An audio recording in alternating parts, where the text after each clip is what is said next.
Good evening. It's Sunday night, it's 8 o'clock, and you're watching Let's Kill Twitter. This is the show that aims to detox your timeline with the art of conversation. Thankfully, I don't have to undergo that lofty task alone, and this week I have with me Darius Davies, comedian who will be known to many of you because he's literally played almost every comedy club in the UK, he's toured internationally. He's been a finalist in almost every comedy competition you could shake a microphone stick at. And he's also the host and co-creator of Hate and Live, the hit Edinburgh show. And that's along with fellow comedians Justin Panks and Leo Kearse. Please welcome Darius Davies. Woo! Woo! Hello! Woo! Hello! Thanks for having me. That's the best anyone's ever introduced me. I'm going to get you to be my hype man for every single show. That is what I like to hear. That is what I like to hear. I agonised. I slightly had the very last minute. Oh, I haven't written because I write everyone's intro on a little card, and I was like, oh, I haven't done yours. How terrible! So I've been rehearsing it for the last half an hour. I'm really glad that's paid off. How are you? Perfect. It's good. I did my first gigs back yesterday. I had 2 gigs at Monkey Barrel since lockdown, so they went very, very well. I enjoyed them. Nice to be back on stage. I was a little bit nervous. I didn't think I would be. There was only 28 people in the audience. Just before, my heart was like boom, boom, boom, boom. But then as soon as I got on stage, it was great. And I've been asked to do someone's 40th birthday party, which I politely declined. On what have you? Do you not do? Do you not do sort of birthdays and requests, as it were? Oh man, I would listen. Some comedians like Leo loves doing like weddings, this, that, and the other birthday. The thing is, I'm funny and I'm gregarious and I'm friendly from the minute I go on stage to the minute I get off stage. After that, I'm an antisocial person. I'm like, there's the stage persona and then there's me, who's a bit more chill. But I wouldn't want to do a wedding or anything or a birthday party. But even if they've seen me at the club, because they're like, oh, we've seen this guy, he's going to be great. And then obviously I'll be rubbish because the rest of them are there just to get drunk and you're going to ruin their big day. So I always decline them. I mean, I love the admission that you're anti-social. I do big up for the antisocial people. I'm totally one of those. Yeah, I think the thing is, I don't mind hanging out with my friends, but this person, they asked me to do the party. Goes, oh yeah, and then you can come out with us afterwards. I was like, oh my god, like I like you, you're nice people, but for me that sounds like a nightmare having to kind of. You know when you're trying to make conversation with someone for that, like, oh, okay, let me ask you this. I can't remember that, Darius. I haven't done it since 2020. Oh, well, apart from here. Enough. Well, that's what, to be honest, this lockdown suited me. People are like, oh, this has really ruined my social life. I was like, my life hasn't changed all that much. I've just, this is what I do. So don't have so many gigs in the evening. I am so with you. I tell you something, it was such a continuation of sort of normality. If somebody said, well, you've got to be in quite a lot of time. You've got to watch for a lot of friends. You've got to not talk to people. I mean, it wasn't for the fact that when people started walking around with CDT welding hats on, I thought, hang on, something's up here. Yeah. Well, if I was saying to a friend, what's lockdown like in the UK? And I was like, if you didn't see the masks on, you wouldn't really know there was a lockdown on, really.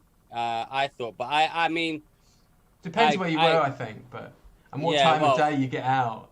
Yeah, true. Actually, to be honest, I wasn't in London for the main part of the big lockdown, so I missed all like the what's that film called? Where not End of Days. You know, the Apocalypse London one where the streets are 28 days later. Yeah, 28 days later. Tyrone, my friend, was like, man, this place is just it's eerie. So actually, I might be wrong there. I retract my previous comments. Well, yeah, it really depends on where you were. I mean, the fact that you could walk round with no cyclists actually on the pavement and they were actually on the road where they belong. Toot toot! Just toot my own horn there, as in my own campaigning horn. But I mean, there were just very obvious signs like clear blue skies, and that didn't really last for long. Well, what about your life online, Darius? Because you've chosen some great tweets. You haven't let me down. I knew you'd choose some interesting tweets tonight. How is Twitter for you in terms of how are you with the social sort of media across the board in terms of Insta and Facebook and the relationship with Twitter? Well, I've noticed this year, Facebook started off strong at the beginning of the pandemic. I was still using it a lot, and now it's dead. It just completely, it's just dropped off in gay. And I'm not just saying for me, I'm like, everyone I know, hardly anyone is using it. And actually, Twitter, which I never used to use or look at much, has kind of increased. But I don't know if that's a good thing, because usually I read Twitter and it just infuriates me. It's something or other. If I wasn't doing comedy, honestly, at this point, I think I'll delete all my social media. I just don't see, if you've got like a normal job, what point there is in you having a Twitter handle. Because all that's going to happen is someone's going to search something that you said 10 years ago, which was probably a bit funny at the time, maybe not, and then you've lost your job. Yeah. That's how I feel about it. But the most interesting thing to me is that I think conclusively 9 out of 10 people seem to think that Facebook's kind of dead now. I don't know about you. I say 9 out of 10. I mean, like me and my only friend, but well, obviously at this point I'll definitely say hello to the people who watch us on Facebook Live. Hello Facebook Live. Hello Facebook Live. And also you can see us on Twitch and you can watch us on YouTube. Obviously, if you're hearing me say this now, you'll be doing one of those anyway. This will be available on YouTube afterwards. It will also be made into a podcast available across the usual portals. Please do follow us at LKT Zoom on Twitter, and Darius is at Darius Davies. You can see on the screen both of our handles there. What's your biggest sort of Twitter moment, Darius, either in terms of a really successful tweet or sort of Twitter entanglement? Well, my biggest probably Twitter moment was when I went viral because I tricked the BBC into letting me go on and say that I saw some dude on a Ryanair flight, which was in my other show. Recently, I got into a feud with Leo because whilst we agree on many things, we disagree quite strongly on Israel and Palestine. So I'm pro-Palestine, he's pro-Israel. So we disagreed quite, Well, thankfully, we've had you both on, so the balance is inbuilt. Yeah, it's good. It's fine. We're all in balance. But the thing is, it's good that I can have a disagreement with Leo about these things, because I think certain people, they just block the voices that they don't want to hear. So it's nice that, he can have another angle to listen to, and his followers as well. Yeah. Although, to be honest, they just slag me off, but there you go. Well, listen, I tell you, we'll kick off with a tweet that I think possibly both you and Leo will both have agreed on, the Rampage. And I've actually picked a couple of tweets around it as well. It inspired me to have a look at that. So basically, it's BBC3. Now, this is a clip of it's a sketch rather than actually belonging to a show, isn't it? No, this belongs to... Right, okay. I will set this up far as... In fact, it doesn't even need setting up. Are you able to play the clip? Absolutely. Just play the clip. Let's play the clip. I've already seen it, so I may just have to watch behind closed eyes again. Okay. Hang on, let's do it again. So yeah, with first-time clients, I like to talk through the kind of thing you're thinking, where you want to go with your hair. I brought some inspiration. This is what I'm thinking. Okay. Well, I mean, this is Bob Marley. Didn't know who he was. Okay. But you wanted dreadlocks like Bob Marley? Yeah, I think I could, really pull that off. Don't you think I can pull it off? I don't. But it's not really about that. Don't know if you've ever heard of the term cultural appropriation before. Oh, I love culture. I went to Berlin once, and all my friends there had dreadlocks. Yeah, I'm sure they did. Okay. If I were to wear my hair in dreadlocks and I went into work, say in an office, I would get told to wear my hair straight to look more professional. That would be really cute. Okay, yeah. You're not getting it. Let's just not do this. I'm going to ask you to leave. Wait, what? Why? I tried to explain, but you weren't listening, so let's just end this now. What is happening? Oh, it's nothing personal. It's just that we hate you here. Bye, Sienna. Come on. Thanks so much for coming in. Are you serious? Absolutely. Please hurry up. I just made food and you're keeping me from eating it. Let's go. Boom, boom, boom. Hi! Oh, you should just leave. She's not going to do your hair. Okay, well, I mean, yeah, oh God, where do you want to start, Darius? But listen, this is a clip BBC3 have put out ostensibly to showcase this show, Shrill, and how funny it is. So someone sat down and we want to really find funny clip that will really whet the appetite of people who don't know the show, and they'll be really keen to watch it, and it will really spark good engagement. People will be thinking, yeah, this is good. And they chose that. And I don't know. This is meant to be comedy. You asked earlier, oh, is it a sketch show? Is it? I mean, it doesn't matter. This is the clip they put out. So we're all coming at this. Yeah. This is what they put out to try and engage us with. It's like, what is this? Who is the antagonist? Who is the protagonist? It seems to me, I think what the writers behind it wanted was like, oh, look how stupid this girl is asking for dreadlocks. But all it turns out is that these two hairdressers are incredibly sneering, condescending, and rude. And I understand, you know, we live in a time now where cultural appropriation is a thing, but this video, this clip, I suppose the people behind it, they want to be they want to encourage kind of like unity and togetherness and kind of break the division of hate. But this is a divisive clip. No one's watching this thinking, wow, I feel better about myself. This just is just an ugly clip. Like, you know, when in comedy we always say, oh, you're meant to kind of punch up and stuff, but like, what? I don't understand what this is. It just seems like you're bullying some woman. Using dreadlocks is the worst example of them all, because dreadlocks they're like Persians had them back in like 1,000 years ago. So it's not just a Jamaican hairstyle exclusive to Bob Marley. It's just I don't know. Maybe the thing is, maybe that show's funny, but whoever chose that clip, whichever is their social media intern, they need to have a course of what is funny. And I really don't understand what's happening with comedy today. Like, I think that's no one. Which part was the funny part? Maybe the woman shooing her out at the end. Was that meant to be funny because she's so rude? I don't know. So I chose that, but then I looked at the comments, because everything I choose, I'll say, oh, let me have a look, because this was going viral for like just being awful, right? Yeah, I saw. And everyone said this is the most awful. Like, how is this comedy? What is this? And they've, that show I think it's got some decent writers, as far as I'm aware. There must be an actual funny clip they could use. And I know what they're trying to do. The thing that annoys me in today's society, and you're going to see this with some of the other tweets I've shared, there's a lot of performative social justice, for want of a better word. Like, we're all out there going, oh, like these brands, oh, look, we've changed our rainbow flag. Yeah, but you've done nothing where it counts in the Middle East, in Russia, where LGBTQ plus people need your support. You've left them to die.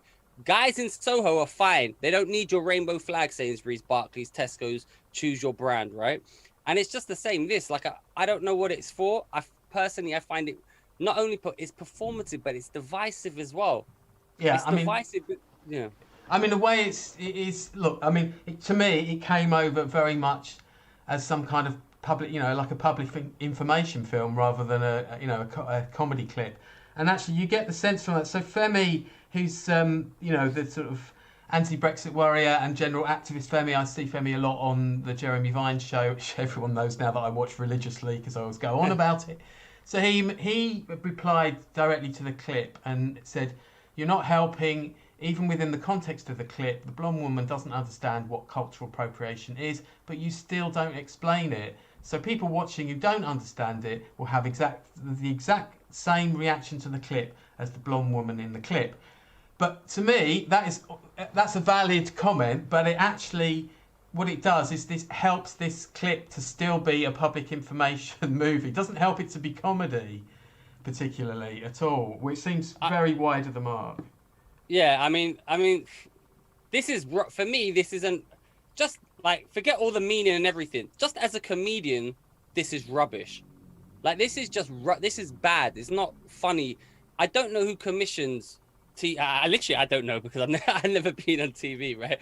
But some of the stuff they put out, it's like, well, do you not like viewers? Do you not want view? Like, your numbers are dwindling. Time was, you'd go on live at the Apollo, you wouldn't be able to walk down the street, you'd be a household name, right? That was the time. You'd be made, yeah? Then it went, okay, we'll put it to 11 o'clock. Then it went to BBC2. Then it went to 11. Now you got people who go on live at the Apollo, they can't sell out Angel Comedy, because they're diluting they're diluting comedy. Just put out the best, and it will rise to the top, and you'll get views. I don't know what they want, and they you know. But that is the test. I mean, that's the test of it. Look, when this whole show comes out, you know, that could, who knows, that may have been a clip. I don't think so, but it could have been a clip out of context in the sense that the rest of the show, there might be some good sketches in it and what have you. But yeah, they have singled that out to be the showcase trail. But then obviously cynically you have to think, well, there is somebody looking at that clip thinking, well, look, they might not laugh, but they're sure going to argue over it. So I don't know whether that's the sort of byproduct they're after as well. Well, maybe. I mean, this is why I'm starting to think, like, Twitter, I think, of all of the social media for me is probably the most toxic. I think, just like, because no one I never go on Twitter, turn it on, and go, wow, I feel better for looking at that. Feel like I've really improved, but I go on it and I know I'm going to be outraged. Something's going to annoy me. I specifically look to see who else has been outraged, so I can be outraged that they're outraged, and it's just a vicious circle. But I think that depends on the trail that you follow to some extent. I mean, so for example, you brought this tweet in. It's something I should have probably put in the mix already, so I'm glad that you have. So off the back of that, Femi's tweet, and then also Dominic Samuel's tweet above here as well, which is really laid into it. Since when was being racially discriminatory towards white people because they want to wear a hairstyle social justice? The far left lived in a backward cuckoo clown world where everything is defined by offence and entitlement. Get a grip, seriously. And you know, I've got certain sympathy with that. She's Dominic's a great pundit. Again, seen her on Jeremy Vine, but she's on many other shows. I think she'll be on GB News when that starts up. She was spending a bit of time savaging Tony Blair today, as were quite a few people. I think that clearly the 90s is never going to come back, is it? But I mean, it's got people it gets people wound up. But within that, when you get that's a fascinating thing with Twitter. I agree with you. It can get your pulse racing and your temperature up and all the rest of it, and it can be quite a stressful experience. But then when you start to kind of read around the various viewpoints coming in, assuming that you're getting a fairly broad picture, it can help. It can edge you. It can prompt you to read an article that you perhaps wouldn't otherwise have read. I mean, I think maybe I'm a bit biased. I mean, clearly I set the show up. I obviously like Twitter on some level. Oh, no, mate, you misunderstand me. I do like Twitter. I just think it's really toxic and I hate it. But I really do. I quite enjoy going on it and spending time. But I think the problem, and Dominic Samuels makes a good point, is like, for me, the problem is every time something like this comes out, all it actually does is embolden kind of the right wing, because in general I consider myself like left leaning, right? I'm basically left, but some of the stuff they do, you're just like, why are you doing this? You're just giving ammunition to the right, like to take things further and further and push back and say, oh well, look at this. And it's like, just someone on the left, and I understand there's that concept where you're trying to push an argument, so you say the most outrageous thing, and then everyone goes, no, that's outrageous. So then you can come back to the halfway point, which is kind of where you wanted to start in the first place. But I just think there needs to be a smarter, more sound sound thinking on the left. So for example, right, a topic that I find, that I think is actually worthwhile getting angry about, actually worthwhile doing something about, is Israel and Palestine. Like, I've been following that my whole life. I find that this is one of the major kind of issues of my lifetime anyway, right? And I just think we're getting weighed down by arguing over that. So then when they start supporting Palestine, or they're pro-Palestine or whatever, people who are anti-Palestine go, well, we can't listen to you on this point because look at the nonsense you talk about that. And all the arguments kind of get lumped in with the most crazy arguments. So the actual good stuff they've got to say and good stuff they've got to do just gets lost. I don't know, but I just but mainly what offended me about that clip was it was just rubbish, and I'm a comedian.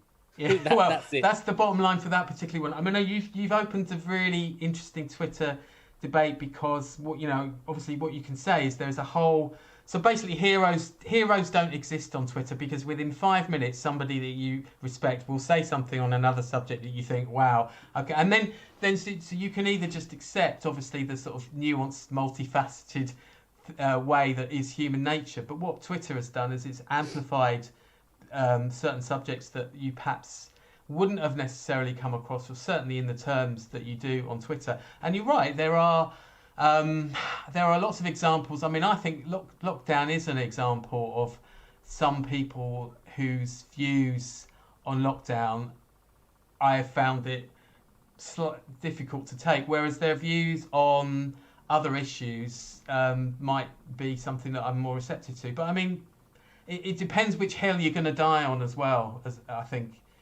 you know. That's true. I agree with that. This is kind of why I respect, and I put Alistair Beckett-King in here as well, right? So Alistair Beckett-King is kind of like the antithesis to Leo. He is he's the yin to Leo's yang, right? As right as Leo is, Alistair Beckett-King is left. But I kind of respect both of them because their principles remain the same, and they've remained the same from, you know, as far as I know them. I don't think these aren't performative arguments they're putting forward. They stand by them, and they will argue them. They will have nuance on them. However, I recently, if you asked at the beginning, I was thinking of a big Twitter spat. I got into a big Twitter spat with Zuby, who is kind of like a free speech activist, polemicist. And a rapper. Yeah, rapper and right-wing commentator. Or maybe he's not called right-wing, whatever. He's like, follows Constantine and those guys, right? And so that's just for our viewers, that's Konstantin Kissin, who was a guest in our first show. So, and I've actually just retweeted a conversation between him and Ian Stone tonight about football. We probably haven't time to get into that, but yes, I know. So Zuby, I probably, you know, sort of libertarian sort of values. So I fell out. So the thing that annoyed me, so I fell out with him. I said, listen, I lost all respect for you, and he retweeted it. And then I got like thousands of tweets actually, because basically he said, so when all the Israel stuff was kicking off again, this was the direct comment. He went, I probably know more about the situation going on in the Middle East or going on in Israel, Palestine now more than any of you, but I still don't know enough to wade in and comment on it. That's such a wishy-washy, trying to play both sides, weak position. Just like you don't know whether Hamas firing rockets into Palestine is wrong. You don't know whether Israel bombing schools is wrong.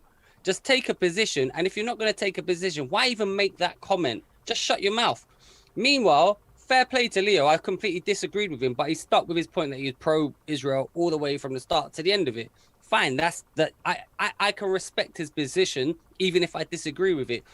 I know where you're coming from. Sorry, go on. Yeah. So what I find on, I don't know what I'm talking about. Again, you brought up another. So, but what's interesting about that is that there is a school of thought of like, well, you know, if you think it, you don't have to tweet it. I suppose, obviously, what Zuby's done there, it's not that he's refrained from saying something. He sent out a tweet which is saying, you know what, I'm not going to say anything on this. So perhaps it was just, you know, not worth. Well, no, because the way he said it, and I was paraphrasing him, but he basically tried to play both sides because in his because it was. Israel Palestine's an interesting one, especially because of Leo now. I follow a lot of all these other people, and I follow a lot on the left as well, right? And it's interesting to see their positions because they're quite. I like to point. Basically, I like pointing out hypocrisy. That's what I like to point out, and a lot of them, they're quite like these free speech people. They're quite like their views. They don't quite. You can see them trying to make mental arithmetics to support Israel and how they're doing it, and then ignoring this. I don't know. It's just, but like I try not to. Well, actually, I don't. I do. I engage, and I call him a coward, and I got so many people tweeting at me, but like I don't care. This is I'm scared. Well, I mean, you know, there you go. I mean, it's you've basically summed up sort of one of the dynamics of Twitter, and why essentially there is an element of why that is also very sort of addictive in its way, because although it's sort of toxic things are addictive. But before I go down too new age route, I'm going to pick up on your tweet You mentioned him. Alistair's tweet's lovely. We'll save that till the end. That Alistair Beckett-King. Yeah, I thought I'd put one nice one in. Yeah, totally. Well, because you'd mentioned the showboating on Pride that various companies have done. In fact, I think let's have your. Do you want to just read your original tweet and then just get down into Craig Neves' reply? My original tweet, which actually I didn't want included on this due to the poor engagement, but what it said was petition to get all brands to pull down their Pride marketing unless they do it in the Middle East, Russia, and places where the LGBTQ plus actually need their support. Retweet if you care. And then this Craig Neves is giving us an image of just the examples of like Mercedes Europe, rainbow, Mercedes Middle East, no rainbow.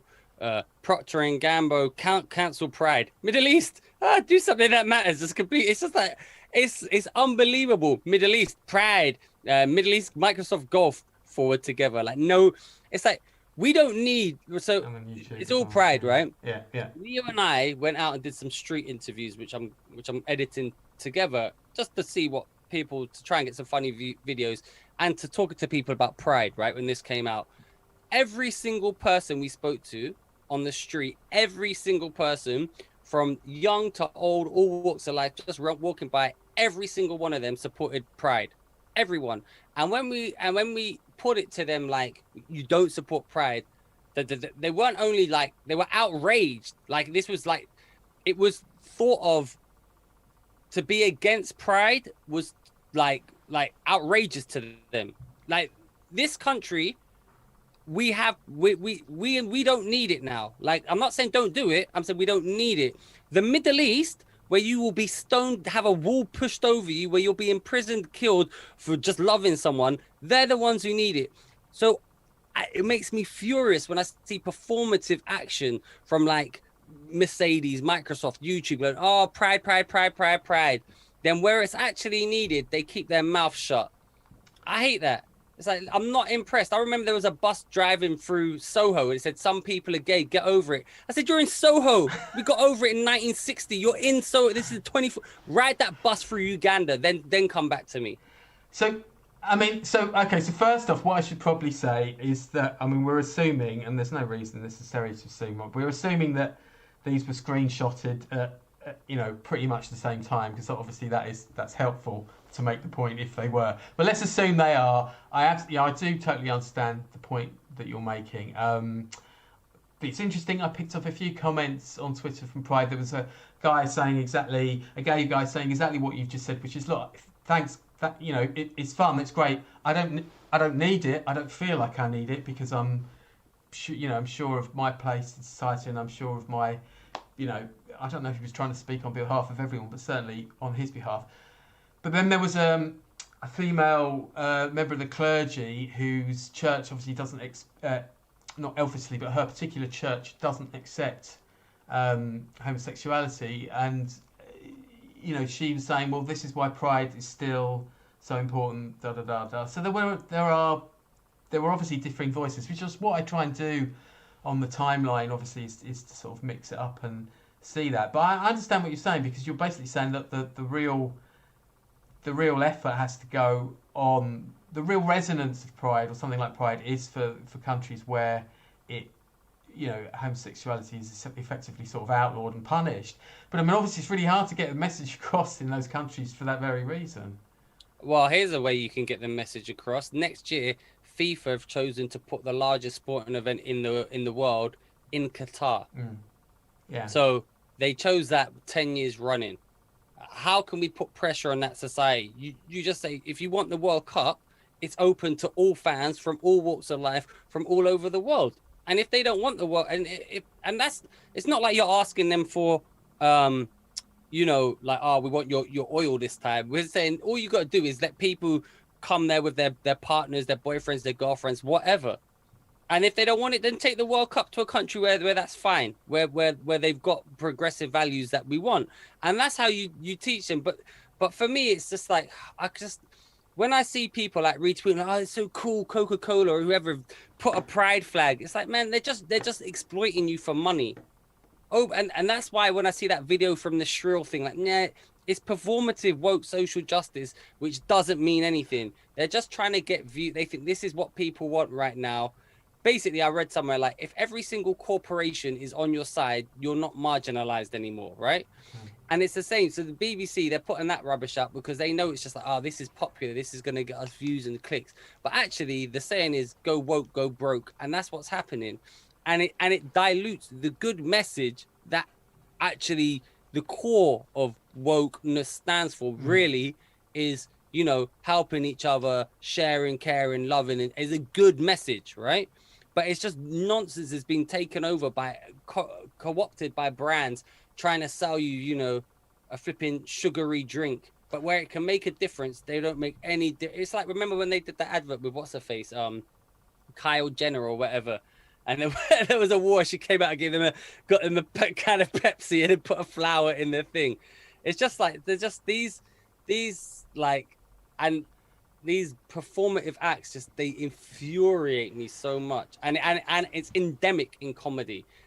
Comedians are the most, and a lot of people in comedy are the most virtue signaling performative people that would kill their own granny to get on TV, that would if it was cool to hate gay people, they'd all be hating gay people. The very few people in comedy whose views don't slide like the river. They don't change with the tide of what's in fashion. That's why I said why I respect Alistair Beckett-King, because I know he stands for what he stands for, and he always has done. Can I just put a scenario to you, just out of it's literally just occurred to me as you were speaking, and it would be a sort of performative one to some extent. So for the World Cup in next November, indeed, in Qatar, still trying to get my head around the time zone. What is this? Is this November? No, next November, isn't it? Oh, next November. Yeah, it's mental there. Anyway, so what if they were to have an opening ceremony that was just unbelievably camp?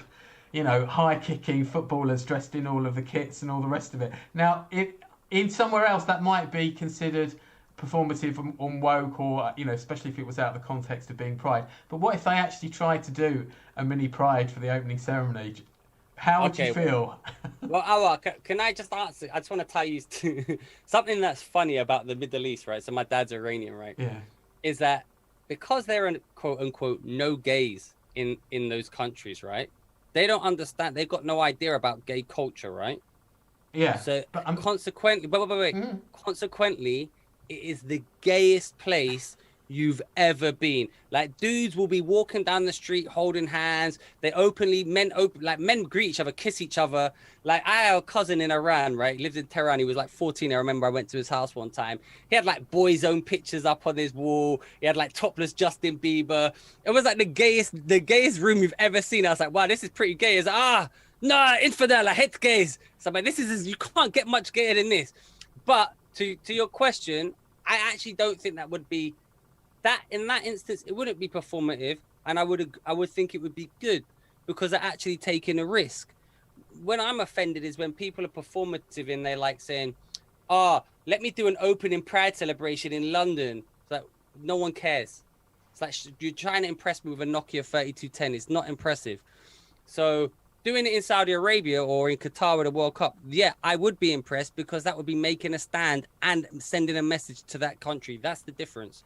Well, you heard it here first, because I saw whoever's in charge of planning, you never know. You just never know. I mean, if whoever's in charge of planning is under 35 or something like that, then that would be good if they did that. It could happen. I'm not saying an older person couldn't do it. I'm just thinking, you know, the young and the woke go for broke hashtag. Yeah. But anyway, so let's have a look now at what we've had some fairly. Let's have a sort of pretty light-hearted sorbet, as it were. Do you just want to read this one out and then? But it's just I see what I was talking about Twitter just making me angry. So, Elliot still retweeted this and I saw it. It's if you see a bartender waiter drop a load of plates and you go, "Way, you are a wanker." It's like, oh no, just please shut up, you miserable fuck. You know she's she's got she's got a Palestine flag in her bio, right? So I mean, I can already deduce, even if I didn't see her bio, Just from that tweet, I could deduce absolutely everything about her, what she votes for, what she stands for, what she eats. I could probably guess that she's a vegan. I could probably guess that she's. I'm surprised she hasn't. Check. Has she got? No, I've seen her account before. She's tweeted very funny tweets before, but that's her. Well, anyway, it's just this whole thing is the kind of thing like, which gives ammunition to like dangerous right-wing people. And what's even worse is like now they can't go on Facebook, now they can't go on Twitter, now they can't go on Parler. They're on things like Telegram and WhatsApp, right? Which are private groups. And they're all talking amongst themselves, right? And I know because I'm in the groups, right? I'm in the group. I was accidentally put into one of these groups. Oh, I was accidentally. It's accidentally put into one of but it started but it's funny to watch because I want to do a podcast about this, and now you've done it this way. I might do it the same because it's quite interesting format. It was about memes, and it started off, it was memes, but I could see it was gradually getting more and more like far right, and when I say far right, it's like started off funny memes and stupid things, then it gets just slight racism, then a bit racist, then they're like, oh, talking about immigration, then they're saying this, then they're saying that, and that's why you need to be careful. Like, oh, we don't, if like, oh, we're banning them from Facebook, we're banning them from Twitter. Well, they're just gonna go online.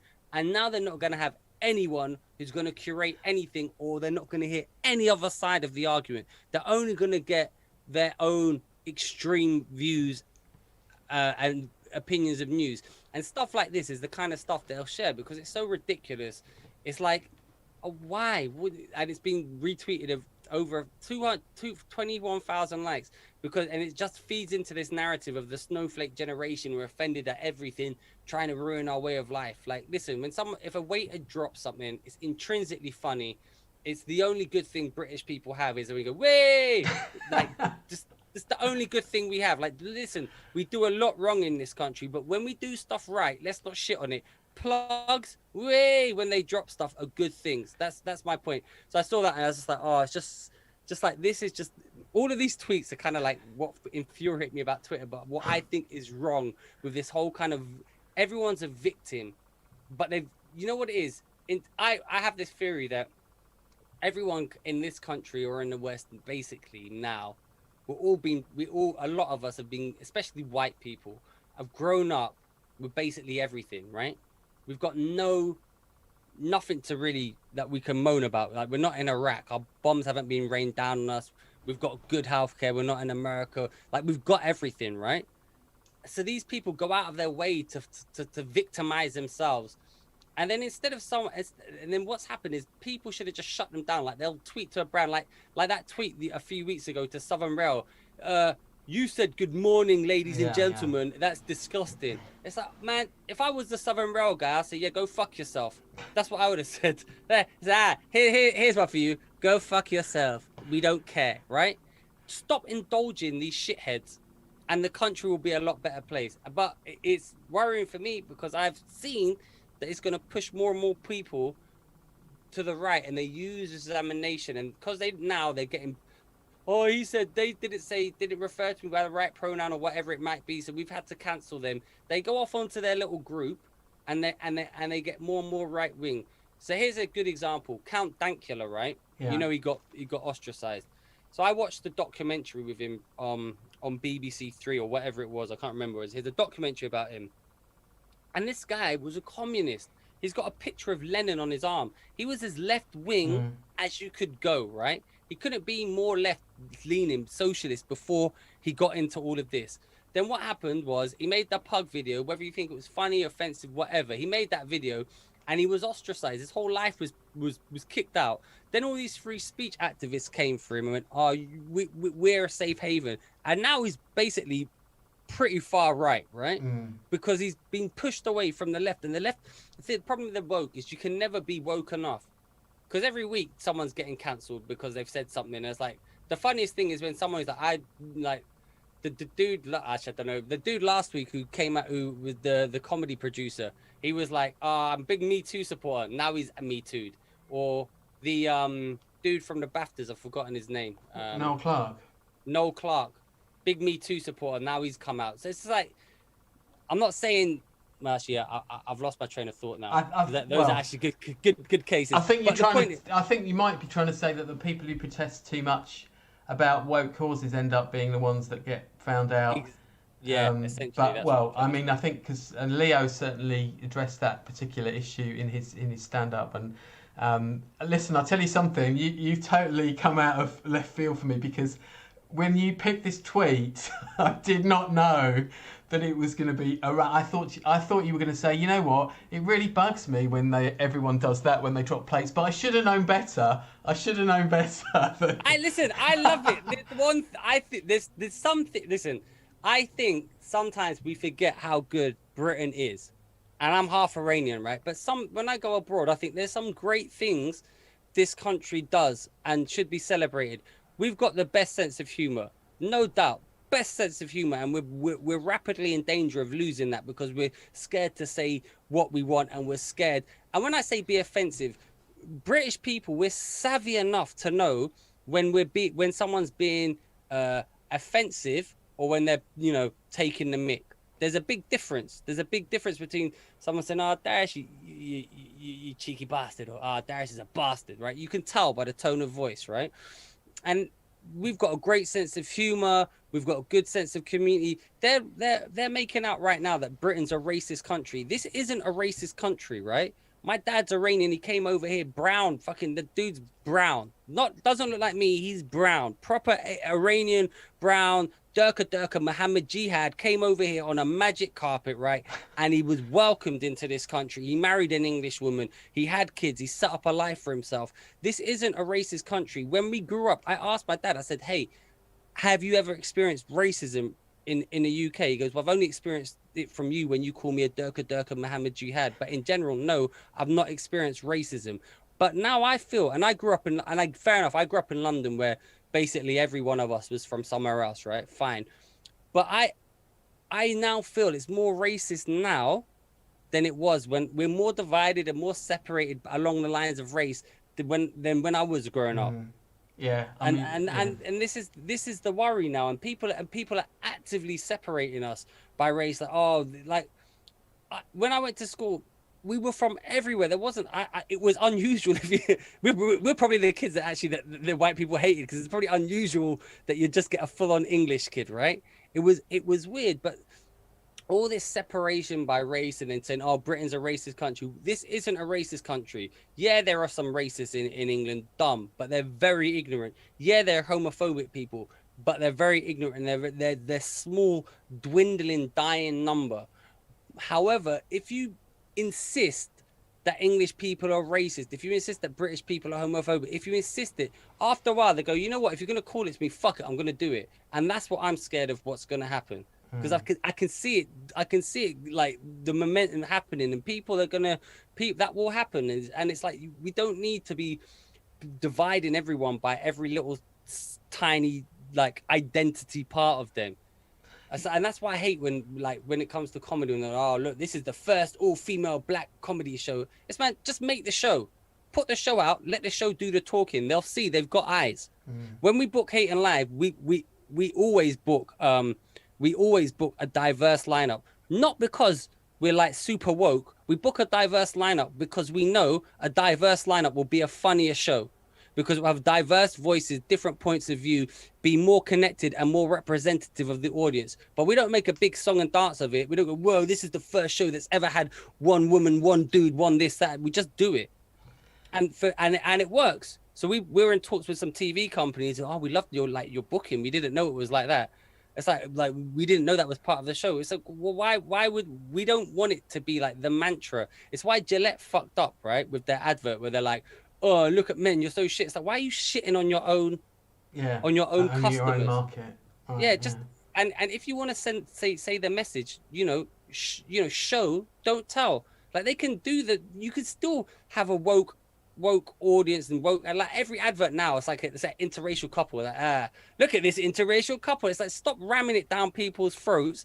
Just make it realistic, so it's not divisive. I just find all of this divisive. The way it's going, and it's meant to be inclusive, but it's actually making it more and more divisive. That's my And feeling. there's I mean, look, there's so many ways we could go on this. I mean, the rest of the show we could almost talk about race in terms of like the overload that's happened, particularly since George Floyd's murder last year. The overload that's happened in terms of representation. It does feel like a lot of people suddenly catching up. But although actually, when you go back to other, I don't know, adverts or, you know, there is representation, but there's not the representation that there is now. And it does feel like playing catch up. So it's going to feel forced, and it's going to feel slightly jarring to what's gone on before. But people will argue, and I'm just setting this argument up, people will argue that if you don't have that breakthrough, then you haven't got a kind of watermark to sort of try and, you know, balance things out. And also when it comes to, you know, racism, people will point to oh God, it's completely escaped my head. But things like deporting Windrush, the whole Windrush scandal. You know, there are so many things that people can point to institutionally that are flawed, which will give credence to the argument. On the other hand, what you're saying about people who are self-flagellating about, you know, I haven't done enough to be this, or I haven't done enough to be that, or this country hasn't done enough to be that. By comparison and to other yardsticks, you know, an awful lot has been done. It's certainly not going to be perfect. I mean, we're now in a discussion, obviously, around taking the knee in football, which has been around for quite a while, because obviously it's been happening since George Floyd was murdered. But the argument now is that we're trying to take the symbolism on face value, and not the, you know, BLM in sort of non-caps as opposed to BLM in, you know, and it does feel more. I mean, I think I could just broadly settle in agreeing with you on certainly on one thing, if not a few others, is that it does feel more divisive, and I don't know whether it's the kind of can of worms moment before things sort of actually get better. But I think we're more divided when it comes to Windrush. I can never pronounce my R's. That is an issue that I 1,000,000% would fully am supportive of back, and I think that's being dropped too quickly. That is something that actually needs to be dealt with. People responsible need to be held responsible. Heads need to roll, because these people have grown up, lived in Britain, contributed, and they sent back to the country. They've never even been there. They're basically as English as anyone, and they don't know no one, and they were sent back. So that's a real issue, right? That does need to be dealt with. The police do stop more black people. That is a real issue, right? But then when you take away the real issues, and then you're all this like stupid shit, like if you say that you're a wanker, like it pushes down the real issues, where you get people offended because they say good morning ladies and gentlemen on a tannoy, and they say look how transphobic Britain is because they say that. It's like, motherfucker, that's just how people say hello. I mean, that's a whole other area, which, you know, we'd certainly need a whole show on all of these, if not more. Yeah. But that, I mean, you know, there's obviously been developments, you know, in the sort of the trans space of that debate this week. Was it Marion Miller, that issue? You've got there was a piece in the Observer today which was following up on Stonewall. It's all there for people to kind of to read, and you know, to say that is a nuanced issue is you know, in terms of what the minutiae of that is it takes an awful lot of attention, and it's not something that responds particularly well to being people trying to slam dunk it on Twitter, because you know, from both sides, it reminds me of a scene from The Prisoner. It's the classic scene where, I know I'm showing my age now, but it's the classic scene where Patrick McGoohan gets up to speak and there's a whole panel of judges behind him shouting, "Aye, aye, aye." So literally, before he gets the word out of his mouth, he's being silenced. And you see that on Twitter, on so many debates with the pile-ons and all the rest of it. That's the ugly side to it, I suppose. But you also see the glimmer of light. You also see, like, you might see a facet to the argument that you've never seen before. I haven't seen The Prisoner, although I think I like Iron Maiden, so it's got I am not a number, I'm a free man. So is that the show? I wasn't around the first time it was shown, I have to say. Okay. Well, but is that the right show? Have I got the quote right? Yeah, that's the quote. That's the quote. Okay. Yeah. And I remember seeing a bit like things. It looks quite trippy. I remember thinking this would be a good show to take illicit substances on. I don't know. I just find there's a lot of this is for me all of this stuff, and even is just like I think there's so much performativeness, and it's performative to look good, but it's like when you see people making a donation to a tramp, but they filmed it. I've never seen that actually, but you've never seen it. So they used to. Well, it's stopped now, but for a while, a few years ago, everyone would be making these donations, like these donation videos where they got up to a homeless person and they'd be like, I donated this man because he needs to eat too and it's cold. Make sure you take care of everyone, with like sorry music on it. But it was just to make them look good, right? Like, oh, what a hero, man. That guy gave him £5 and he did this. So I always think like charities should you should be a good person if the camera's rolling or not. You should give charity if you're going to give charity. And I always think a lot of these performative action, a lot of this outrage and about little things is to make that person look good. And it takes away from the real issue, such as Windrush or police stop and searches and stuff like that. Yeah, I mean, look, what you're saying about taking away from the real issues, I do understand that. And there's certainly an element of that on Twitter. I mean, even when a story breaks that's obviously really frivolous, or I don't know, when the Masked Singer is back on again, or the Masked Dancer. Oh, don't get me started. So listen, how far are we? I'm wondering if we're near to. I'm not sure if you chose one more. I think we're on Alistair now, aren't we? Are we on Alistair? Yeah. I put this in because I knew I'd be furious, and I think Alistair is one of the main reasons to follow on Twitter. This guy is just putting out supreme content. Like, he's always been funny. He's very clever. I like his. I've always admired his comedy. He's very funny. He's very intellectual, and the content, the short clips he's been putting out, really great production values. And he's just he's so good. You think, what a cunt. If I'm allowed to swear. Sorry. The brother, we're on YouTube, we stream him, and then I'm sure it's fine. It wouldn't be the first time. That's just a brotherly love on the comedy circuit, isn't it? Should we play the clip anyway? I've seen. Yeah, play the clip. I just think it's funny. It's not very long. And pointing toward the viewer, you're listening to During the Meme Time on BBC Radio 1940. Our first meme this week comes from a listener, and depicts a woman, and she's awfully cross, and she's shouting. My goodness, you won't believe this, listener. She's actually shouting at a cat seated at a table, and the little creature looks ever so confused. Well, thank you to Mrs. Edmund Hilary Swank for sending that in. And what do we have next? It seems that a young couple are stepping out together. Oh, this is rich. The gentleman, if I can call him that, is turning to look at a different woman, and the expression on his young lady's face is absolutely priceless. And what have we got here?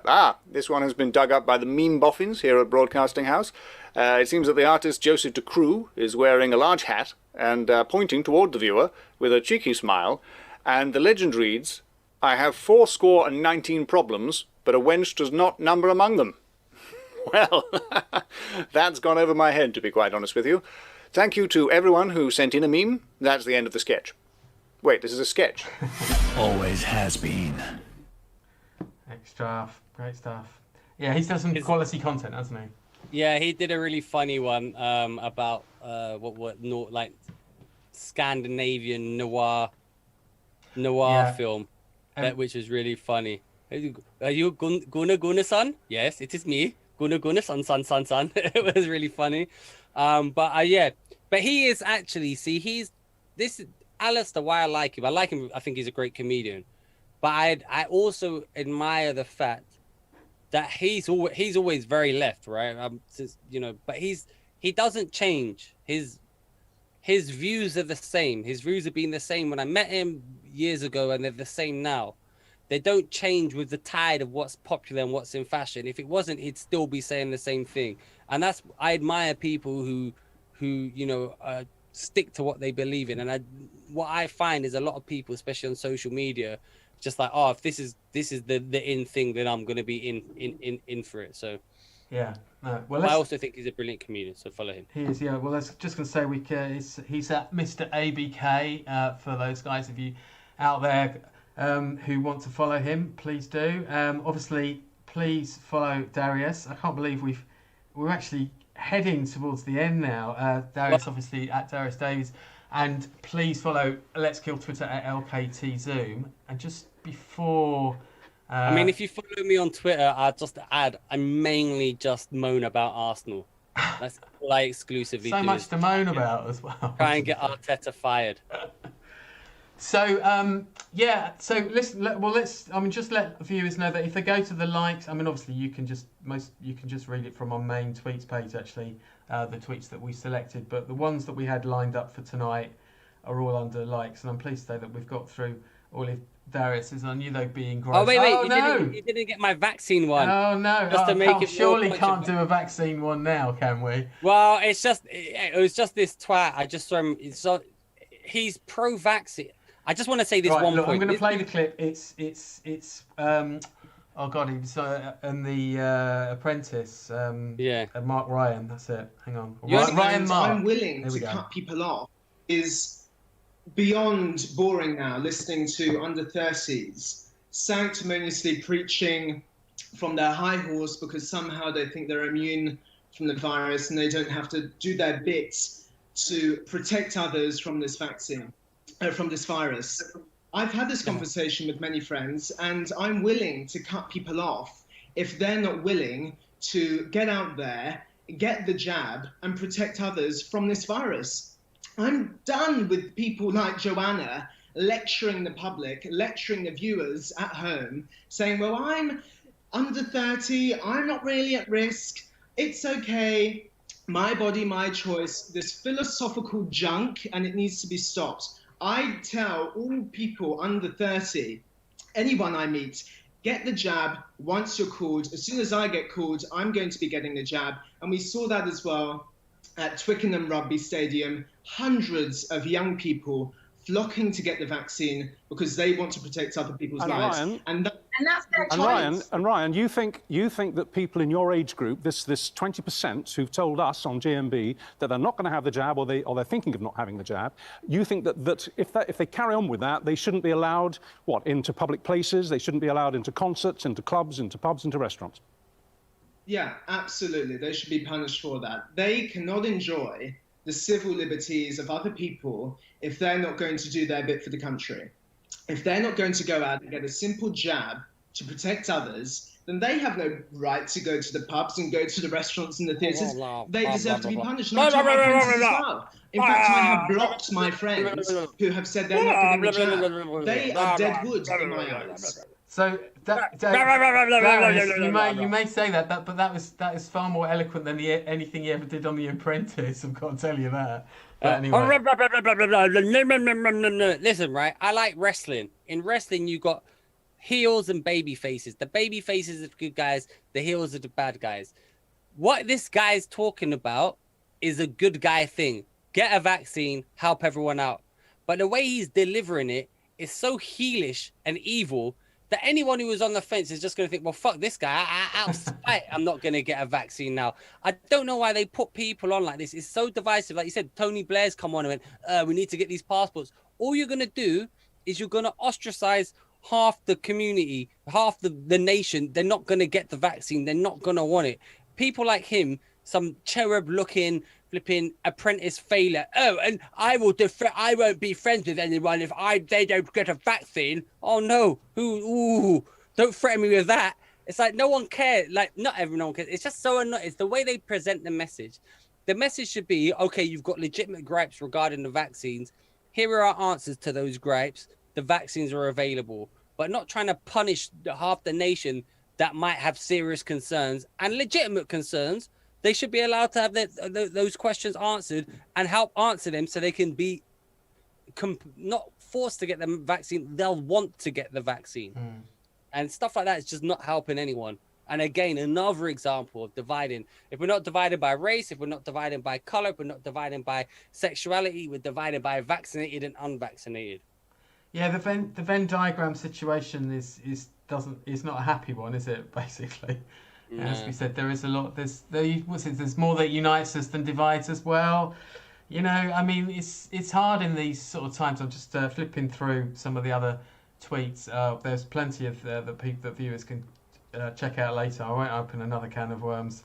Otherwise, we'll be here all night. But yeah, I mean, that's the kind of, maybe that's the point to sort of end on, which is that, you know, there seems to be a lot more to divide us now than to unite us. Any little thing. I mean, it's okay to be divided on things like, I don't know, you know, Eurovision or football or all the things that you expect sort of a certain amount of comedy tribalism on, or didn't used to be so comedy in the 70s in football, but, you know, Flavors of crisps. Yeah, or flavors of crisps or something like that. But I mean, you know, that's what Twitter felt like for a good few years, and I'm trying to and actually it's partly driven by social media, but something has changed, and I don't know whether it's, well, you know, you could say it's post-Brexit ructions as well, in terms of that. Well, Brexit's kind of fallen away now because of all of the COVID, so we don't quite know how badly that's affected us.